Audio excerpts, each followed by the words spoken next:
what are things we take away so that we can get up with a smile after we've been knocked down?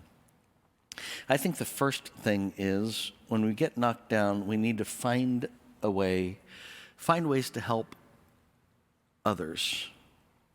Joseph is always looking to help others.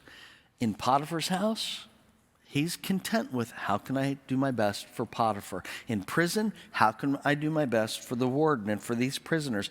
When the baker and cupbearer are distressed, how can I help them? When life knocks you down, it is natural to start to focus on yourself, to start playing the comparison game.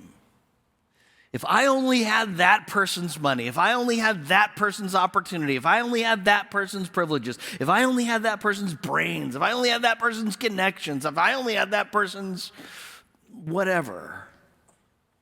How do you think Joseph would have endured if that had been his attitude? Boy, if I only had my brother's freedom.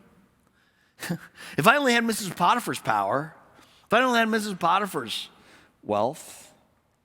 But instead of feeling sorry for himself, he's constantly looking, how can I help others? Who can I listen to? How are they hurting? How can I care? Elton Trueblood, I think it was the psychiatrist who said years ago, if I knew that somebody was about on the verge of a nervous breakdown, the advice that I would give them would be, get off the couch, go out of your house, go to the other side of the tracks, find somebody in need and serve them. Get your eyes off yourself and serve. Isn't that Jesus' example?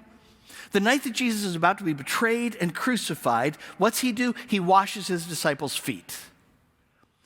You feel like you're going through a difficult time, whose feet are you supposed to wash?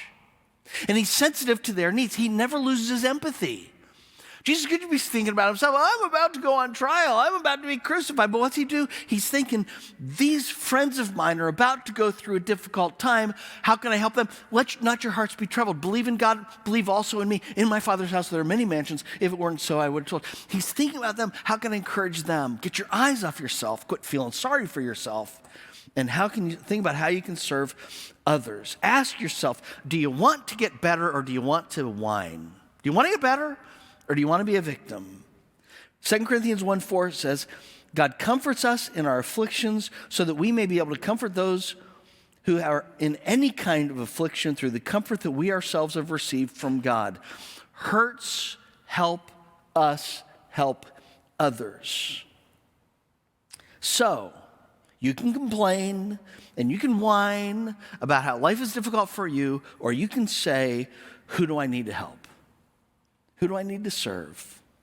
How would God use what he's teaching me through my suffering and how he's comforting me in my difficult times to comfort others? Is there somebody that you're supposed to text and encourage? Who do you know who's hurting? Somebody you need to visit? You know there are people right now going through more difficult things that you're going through. Encourage them.